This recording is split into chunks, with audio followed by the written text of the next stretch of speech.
So hello students, welcome to my channel. I am the teacher over here and today I am going to read out the notes of the chapter Nazism and the rise of Hitler.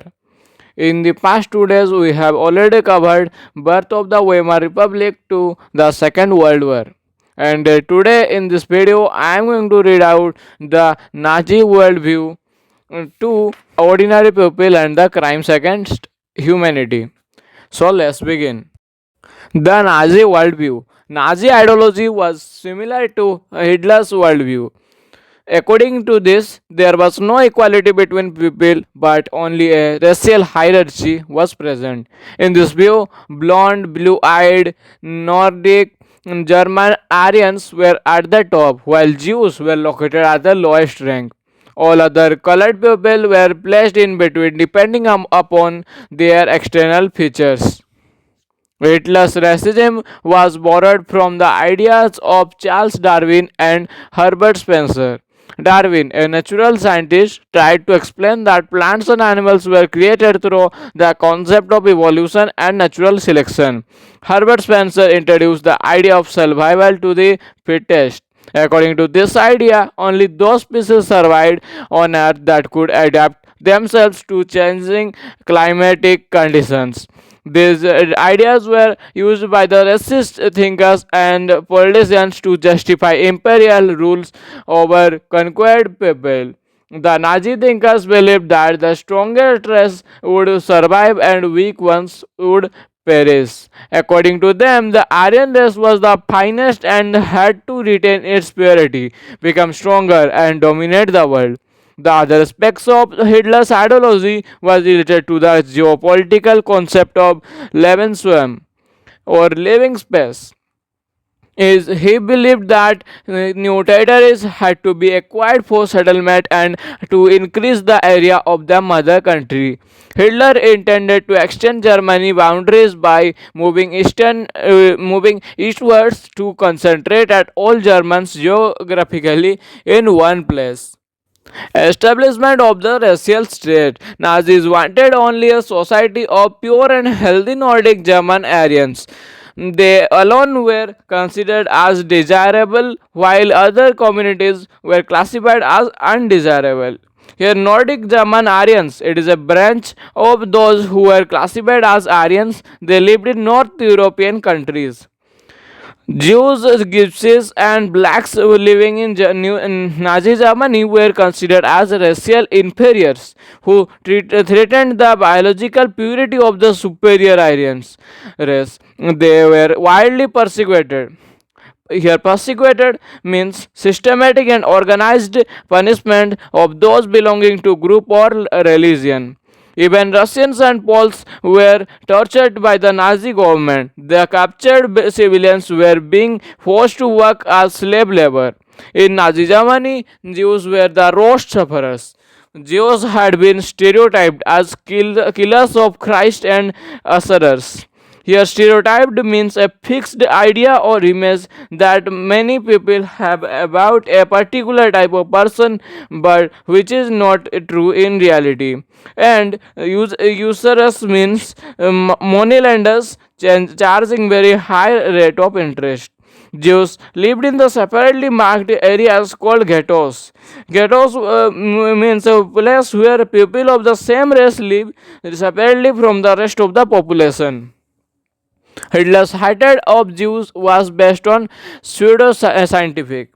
Here, pseudo-scientific means false or pretended to be scientific theories of race which could be satisfied only through their total elimination.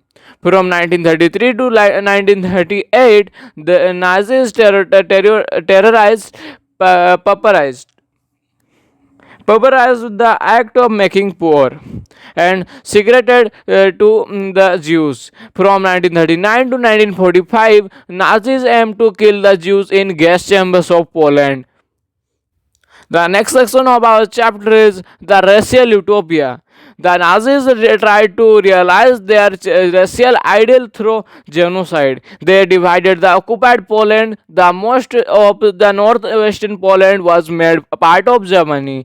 Poles were forced to leave their home and properties, which were then occupied by Germans. Poles were deported to the other part called the general government. Members of the police intelligentsia were murdered in large numbers in order to keep the entire class of pupils under their control. Police children who looked like Aryans were examined by race experts, and if they passed the race test, they were raised in German families. If they failed in this test, they were sent to orphanages where most of them were perished. Then the next section of our chapter is youth in Nazi Germany. Hitler believed that a strong Nazi society could be established by teaching Nazi ideology to the children. A control over the child both inside and outside of the school was required. For this, following measures were adopted. All schools were cleansed and purified. Children and teachers of Jews and Gypsies were thrown out of the schools. The school textbooks were rewritten. Germans and Jews could not sit in the and play together. Racial science was introduced to justify Nazi ideas of race. Stereotypes about Jews were popularized even though math classes. Children were taught to be loyal, submissive, hate Jews, and worship Hitler. Sports like boxing was introduced to encourage violence and aggression among children. Hitler thought that boxing could make children iron-hearted, strong, and masculine.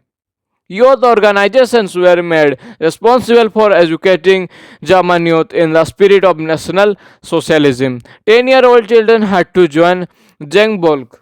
Here, Jungvolk means Nazi youth groups of children below 14 years of age. In 1922, the Youth League of the Nazis were founded. After 4 years, it was renamed as Hitler Youth. At 14, all boys had to join the Nazi youth organization Hitler Youth. To control the youth, all other youth organizations were banned. After a period of rigorous ideological and physical training, youth had to join the labor service at the age of 18. Then they had to serve the armed forces and enter one of the Nazi organizations. Then we have our one of the section of this chapter, the Nazi cult of motherhood. In Nazi Germany, young people and even children were repeatedly told that women were radically different from men. According to the Nazi ideology, the fight for equal rights for men and women was quite wrong and it would destroy society. Boys were taught to be aggressive, masculine, and hardworking, while girls were told to become good mothers and bring up pure blooded Aryan children. Women had to maintain the purity of the race, distance themselves from the Jews, look after the home, and teach the Nazi ideology to their children. In 1933, Hitler declared that the mother was the most important citizen, but all the mothers were not equally treated.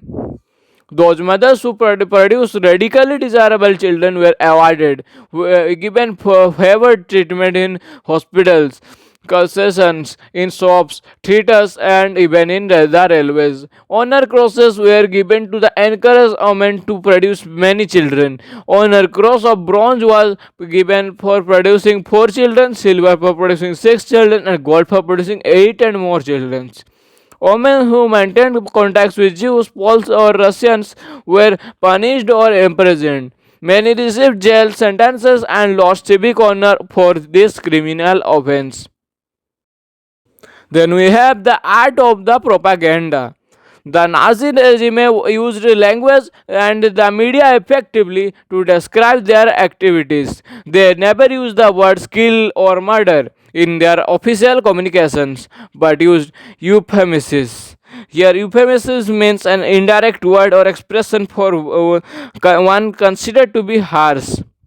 Mass killings were called special treatment, final solution for the Jews, euthanasia for the disabled, selection of the disinfection. Evacuation means deporting people to gas chambers for killing them. The gas chambers were called disinfection area. Role of media in propaganda. The role of media in promoting Nazi propaganda was as follows. Media was carefully used to win support for the regime and popularize its worldview. Nazi ideas were spread through the visual images, films, radio, posters, sketches, slogans, and leaflets. Socialists and liberals were repainted as weak and degenerate and attacked at malicious foreign agents. Propaganda films were made to create hatred for Jews, and most infamous film was the Eternal Jew. In Nazi Germany, Orthodox Jews were stereotyped and marked. They were shown with flowing braids, wearing kaftans.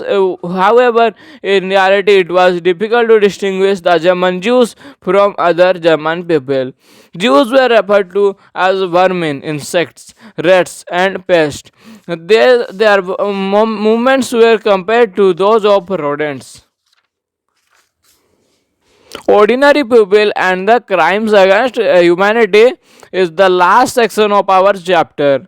So let's begin. Many ordinary people genuinely believed that only Nazism could bring prosperity and well-being for them. Some Germans opposed Nazism, but large majority of the Germans had no courage to protest.